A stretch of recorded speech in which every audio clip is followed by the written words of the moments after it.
This little light of mine, I'm gonna let it shine. This little light of mine, I'm gonna let it shine. This little light of mine. Welcome to Strangers No More, where all people are loved with the love of our Lord and Savior Jesus Christ. In the household of faith, there are to be no strangers, no foreigners, no rich and poor, no outside others. As fellow citizens with the saints, we are invited to change the world for the better, from the inside out, one person, one family, one neighborhood at a time. Thank you so much, Andrew. Hi, I'm Maggie Slighte, and we are Strangers No More. This is a special cringe episode, if you would. I like that you call it that. We promised from the beginning that we were going to talk out the cringes so many times. I know that I have been in a classroom in church, and I know that Dennis and Bradley have been in classrooms in church, that they just, well, all of a sudden a topic cringe. came up. Yeah, and you just cringe. Now, I watched our episode last week, and I watched myself physically cringe at least 5 times. I think Bradley's count was up to 7. Dennis, do you know your count?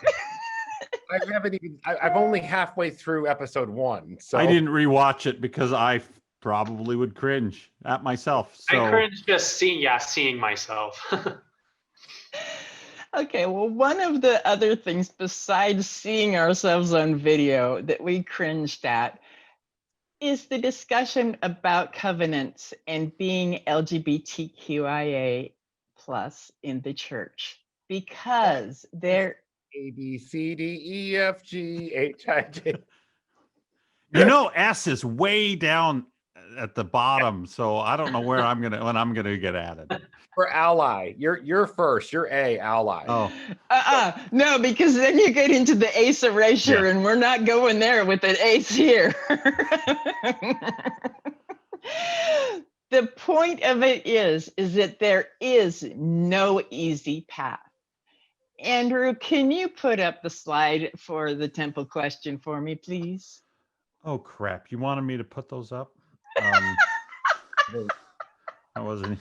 You want me to read? I wasn't ready. You guys Okay, keep moving. we'll go back, and why don't we? Bradley, did you say that you could read it? Are you talking the temple recommend one? Yeah. Temple recommend question number 7. I can read it. Yeah. Yeah, go ahead and read it because I didn't have them ready. Okay, let me I'm just- sorry. It's okay. It's I have it right here. So Do you? Okay. I pulled it up too, but you can do it. do you support or promote any teachings, practices, or doctrine contrary to those of the Church of Jesus Christ of Latter-day Saints? Now, it's important for me to bring this up before we go any further in this discussion, because as a program, I want to be clear. We do not support or promote any teachings, practices, or doctrine contrary to those of the Church of Jesus Christ of Latter-day Saints. That being said, having a conversation and listening to the concerns and having an open and honest conversation about a paradigm that 2 of our members live within is completely within the doctrine of Jesus Christ. Yeah. So that being said,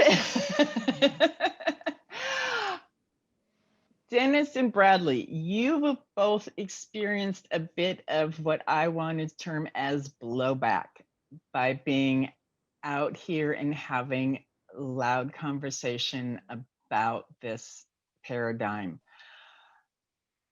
You 2 are only 2 examples of paths for LGBTQIA. Now, actually, I'm gonna roll that back a little bit, because you 2 are examples of paths of LGBTQ people.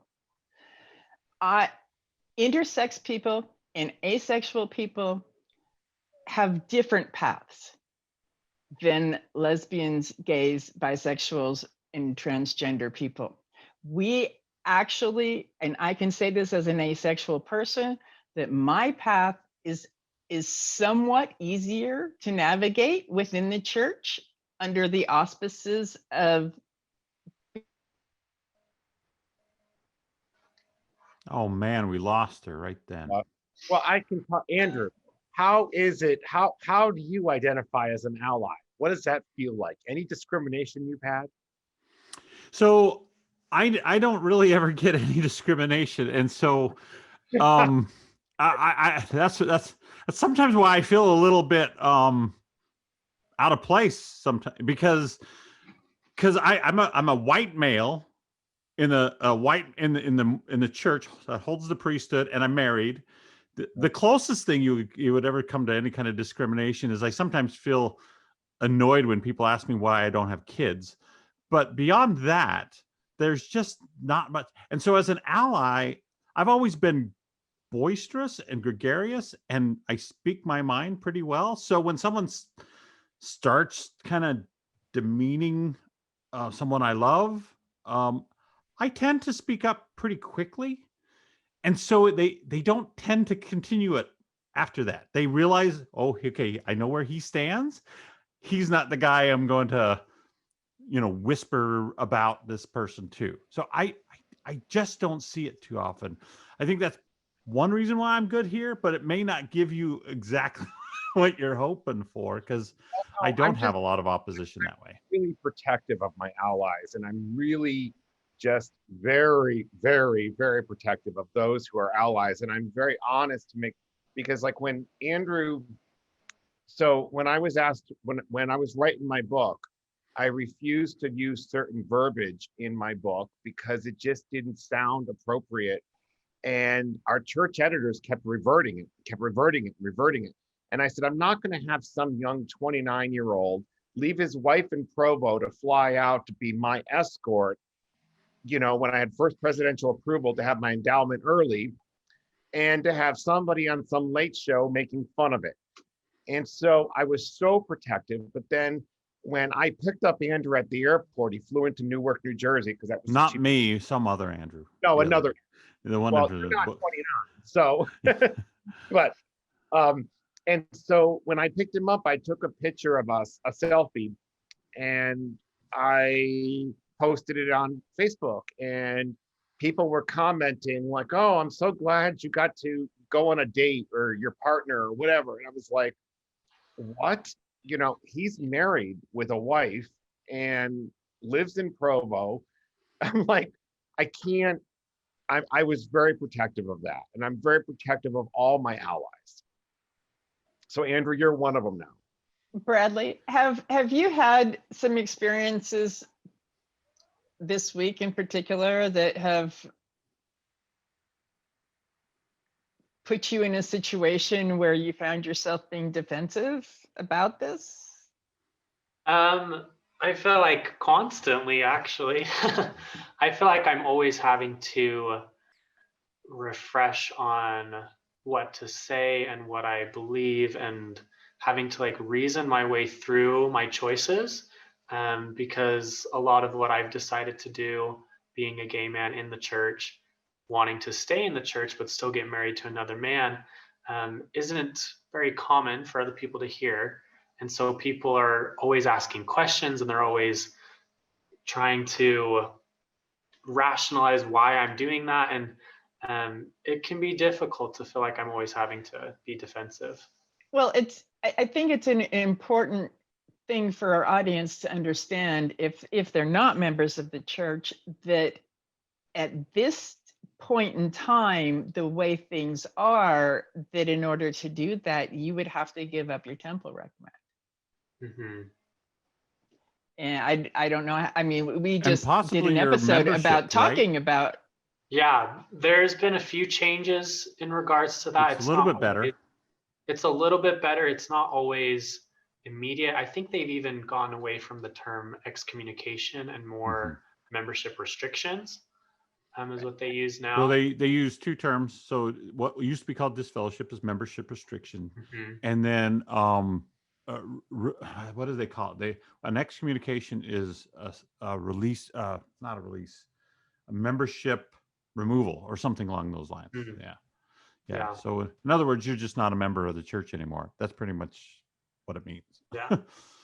I think it comes to, hey, if you're not able to follow the covenants you did commit to, maybe we need to remove those. And that's as far as it really needs to be, but it often is taken a lot farther than that, right? So Bradley, how does that feel for you, being in that position of basically being forced to choose God or love? It's really painful, and I've had a lot of nights struggling and wrestling with that. Fortunately, I feel blessed to know that I've had spiritual experiences during those times where I just felt comforted and felt supported by God. And kind of just what we've been talking about on this show is learning to be a little patient, willing to make mistakes, but still striving to strengthen my relationship with Christ and not letting that get in the way. I often feel like I view the church as my conduit to spirituality, and that's why I love it so much. That's why I still want to be in membership and participation of it. But my source is my personal revelation and my relationship with Christ. I use the church as kind of a way to strengthen that with all of its many resources, and I love that. But it kind of comes second to what I feel like my relationship with God is. Dennis, I'll pose that same question to you. How does it feel? Well, I mean, I'm fine with it because I'm old enough to be Bradley's son. I mean, he's old enough to be my son. So I'm 48 years old, and I've lived on this side of the track. I lived on this side of the track, and now I say I'm on this side of the track. But with that being said, Bradley, I will always support you. I will always say you're an eternal brother in my eyes, no matter what. And I always ask myself, what would Jesus do? Even though we have different viewpoints, as far as like, I don't want to be married anymore. That was a goal that I had 20 years ago, because I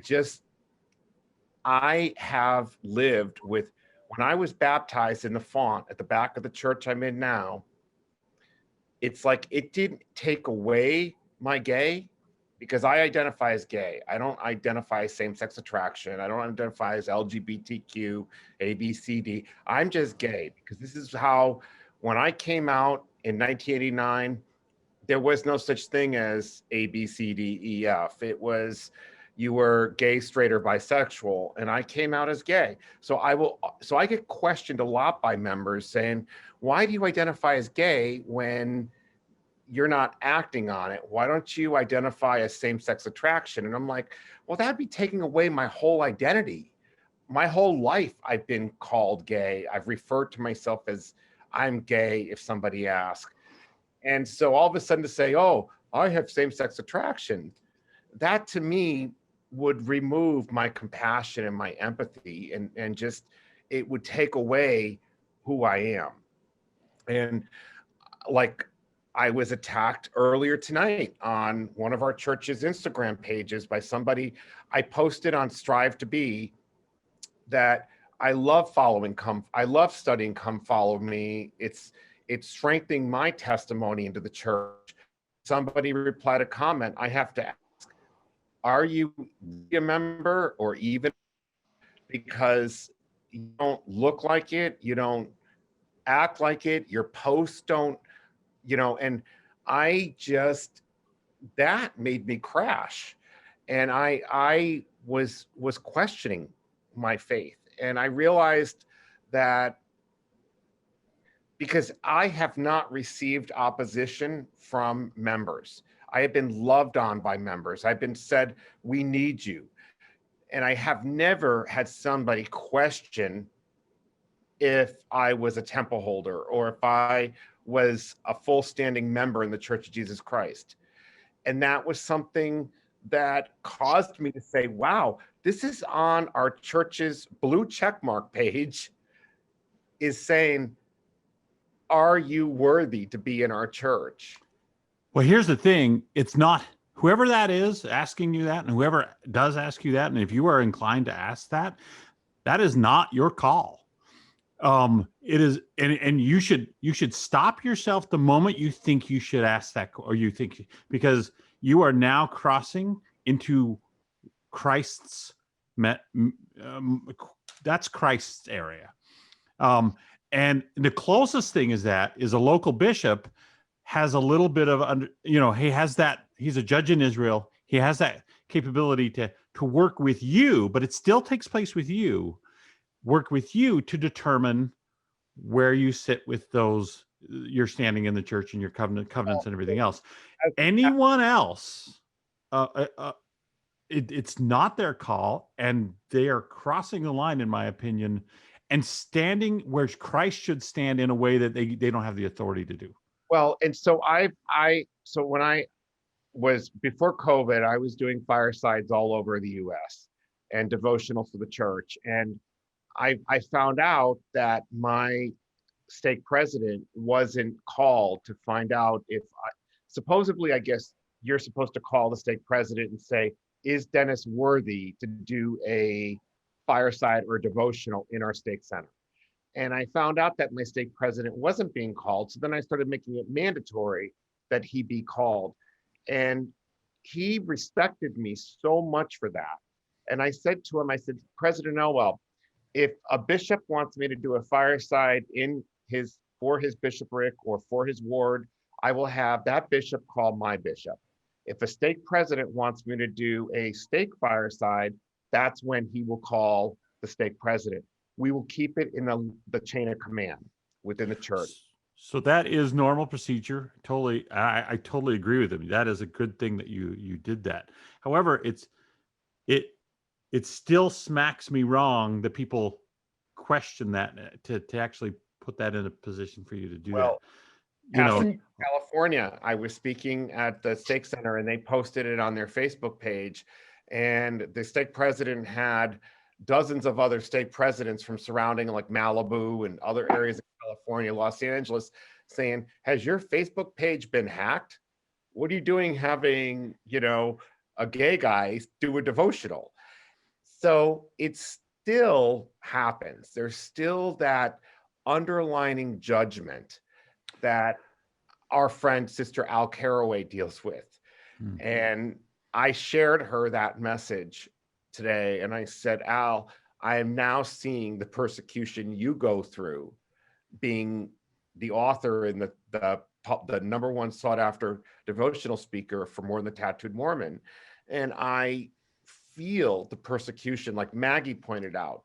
That's the persecution that Al went through or goes through. Well, and also it goes back to our lesson from earlier, is that when you take upon yourself to do a work for God, even to bear your testimony, you will be attacked. But Maggie, can I interrupt? I was very adamant when I joined the church. I did not want to be known. I didn't want anybody in this ward to know I was gay. I was just going to be Dennis, the single guy, whatever. And all of a sudden, God had a different calling for me. He had a different plan. Yep. And when I met with that general authority a few months, when I was doing my first convert baptism, and I'm going, oh my gosh, what have I done now? Am I losing my limited temple recommend? And he just said, no, son, you have a larger calling than you'll ever know. And he didn't share everything with me, but he did say, that's why I want you to write your book called Is He Nuts? Why, at the time it was, why would a gay man become Mormon? But now we don't use that word. And I have a true testimony to say, I am a member of the Church of Jesus Christ. I am using his name. It resonates. My heart beats when I And I get chills on my neck when I say I am a member of the Church of Jesus Christ of Latter-day Saints. When I say I'm a Mormon, I don't get goosebumps. When I say his name, the hair on my neck stands up. Bradley, I would like you to add a little bit to what Dennis had to say, because I want you to talk about what it means to be gay. Yeah, so I had a couple comments. The first is I totally get the persecution and what Dennis was talking about. I've had many, many people tell me I'm like supporting the devil and I'm a wolf in sheep's clothing and all these different things, and questioning my membership, especially on Color the Campus, because it's more anonymous. And so people are more bold with what they say. And I get that, and that's really hard. I wanted to circle back to a comment that he made and want to add to it, because I think it's an important discussion about labels and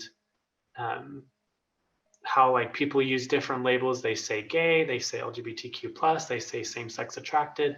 And I've always seen that as we should respect what labels people use and what they're comfortable with. But the more I've learned about labels, the more I am appreciative of the language that we are developing. I took a psychology of gender class this last semester, and we talked about asexuals and how a lot of asexual people don't know that they're asexual because they don't know the words to describe their experiences. And I've also heard lots of people that believe that being gay is a trend and being trans is a trend and all these things. And really, it's just because we now have the words to finally describe it. And that's why more and more people are able to identify with it. So interestingly enough, I actually don't really feel like gay is the best identifier or label for me, but I don't think we have that yet, because for a lot of people, gay just talks about the sex and the romantic relationships, but like it is my full identity. And so I don't know, I think labels are just really important to respect and to use, but I think they're still limited. And so we should be wary of that, especially in regards to like same-sex attracted. I don't like using that term because it's oh, I have this, but that doesn't describe my experience, because this isn't something that I feel like I have. Because I mean, it used to be because it was something that I didn't want, it was undesirable, but now it's like a part of me. And so I can't disconnect from it. It's who I am. Thank you, Bradley. I want to mention for our listeners, for our audience, that there are other paths for people who are LGBTQIA plus in the church. One of them includes being in a mixed orientation marriage. In other words, being married to somebody who is of the opposite sex, but is not necessarily who you are attracted to. I actually had an opportunity to talk about that possibility with my non-church member daughter, who is in a mixed orientation marriage outside of the church. She is bisexual and she's married to a straight man. And we had a conversation this summer, just out of the blue. And I said, well, what's the difference between your marriage and if I, as an asexual person, married a gay man? Would that be any different? To which she, as again, not a member of the church, responds, there's no difference, Mom. So I thought that was an interesting perspective. Also, I have teased about the fact that the Church of Jesus Christ of Latter-day Saints has nuns and monks, and those are the gays. But rolling back that teasing and that jovialty a little bit, where's the agency? What does this mean for the future of LGBTQIA plus people within our church? Because there is currently no path where a member of the church can maintain their temple recommend while pursuing an LGBTQ plus relationship? Well, so I have shortly after I was baptized, and I wrote about this in my book, that I met this guy John, and he is in Virginia, and I was just like, oh my gosh, you're gay and you're a convert to the church. He joined in the 80s when he was 19, and he's in his 50s, and like I was like so excited to meet him. He had told me that many times he had, lived with a guy dating who was also a member of the church, but they never broke the commandments. And I thought at first that was really cool. And then I thought, could this be for me? And I felt that with all the stuff I deal with from the adversary, that maybe it's not a good idea. But I do know there are gay people within the church that do have a partnership with somebody. They're not sexually active, they're not breaking the commandments, but they can sit on the couch together, watch movies, read scripture study. They can, pray together in the morning and at night. And so I have heard of that a lot in the church. And I think it can work for certain people. Now, is that something I want to pursue? No, because I feel that there's a big target on my back as far as like, I get judged enough. I can't even go into a Starbucks and get a hot cocoa without somebody saying, oh, he's fallen off the wagon. He's drinking coffee again, which I never drank coffee before. But I just need to avoid the appearance of evil. Bradley, maybe you have a different view on that. Yeah, that's an interesting viewpoint. Like I don't disagree with it. I think it's tricky for all of us to figure out. I go back to, for me, it's like, what am I wanting from like this future relationship that I could have? What are my goals? What are my intentions with them? And I actually do think that earlier, like a few years before, I was receiving the revelation to not pursue any of those relationships because my intentions were mostly selfish, and they were more about myself and self-gain and all those things. But my perspective eventually changed, where I started thinking more about the covenant of marriage and why we are asked to get married, and the whole reason for family, which is a very strong value in the Church of Jesus Christ of Latter-day Saints. And when I changed my perspective on that, that's when I started receiving the revelation that that's what you need to do, because it's no longer a selfish desire. It's something that I want to be with someone and strengthen his relationship with Christ and have him strengthen me and form a family where we can all be uplifted and edified. So yeah, I think it just kind of depends on what it is that we're looking at.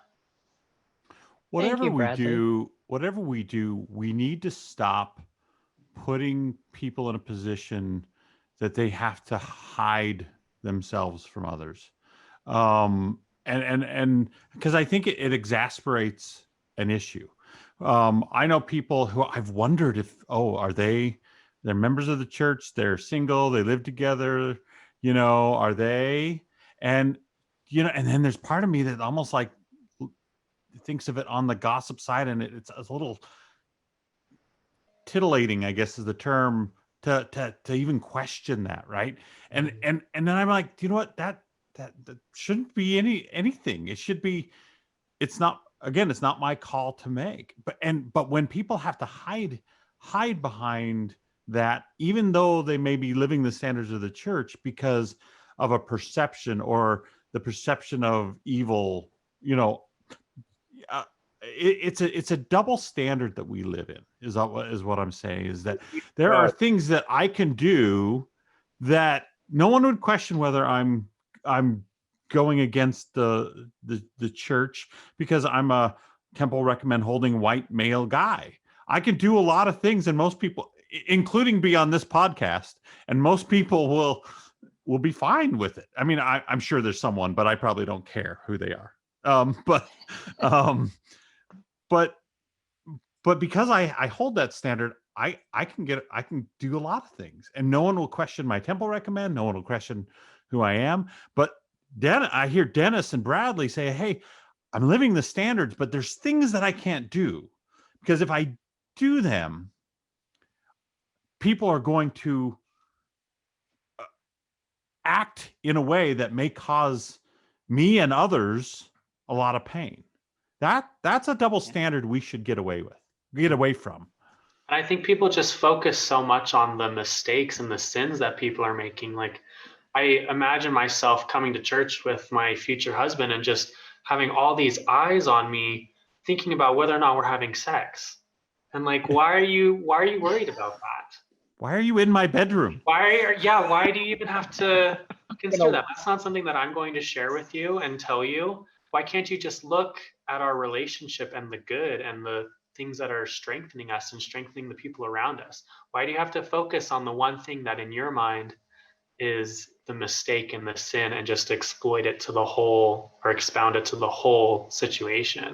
And I think we have to call out the church has created some of this culture by the way they set policy. When my friend, I won't use his name, but if you know me, you know who he is. He'll know who he is anyway. When my friend came out just after his mission, he came out to his bishop. He didn't come out to anyone else, and he had never done anything that would have broken the standards of the church. He had never had sex with a man or even kissed a man or even held hands with a man. He just knew that he was feeling this way. And the moment he told his bishop, he was released from his calling, and he was put on probation until he could go have a counselor talk to him. And throughout the course of doing that being with that counselor, he never returned to church. And that was the policy at the time. I used to be really angry at that bishop. He's a family friend, actually. And there was a period of time when I was really angry at that bishop until I developed this understanding that he was actually doing what he was supposed to do. That has totally changed. Let me state that right out. That has not happened.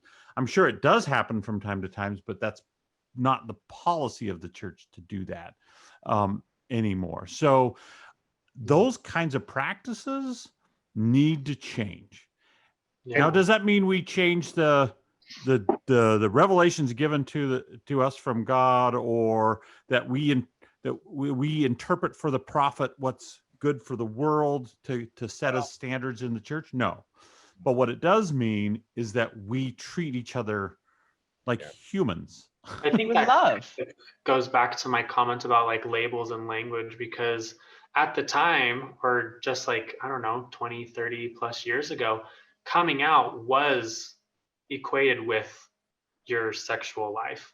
And that's why we had those policies in place. That's why so many statements have been said by the world in general, not just the church, because the language that we were using was the exact same as confessing to all of these things.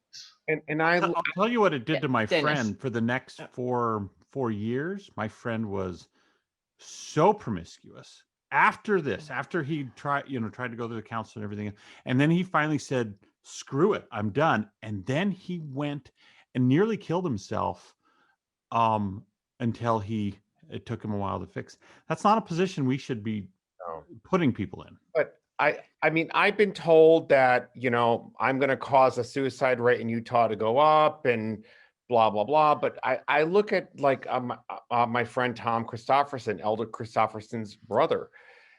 He left the church for over 20 years. He was married to a man in New Canaan, Connecticut, and he returned because of the 12 apostles and prophet went to his parents' funeral, and they said, "You're always welcome in our church."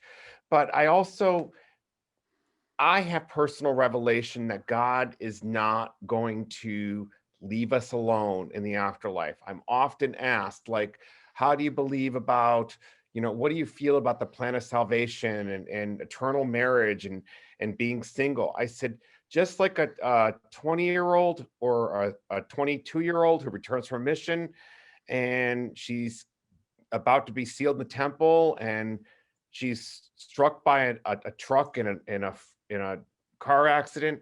Do you think God's going to leave her alone? No, he's not. And I know Bradley and I are not going to be alone in the celestial kingdom. I know Maggie is not going to be alone if we don't find her a husband soon. Even if she wants to be. Yeah. You can't get away from him. Okay, I think unless somebody else has got something else that's really pertinent, I think that's a really good place to wrap this up. This is not going to be solved tonight. It is not going to be solved with our discussion.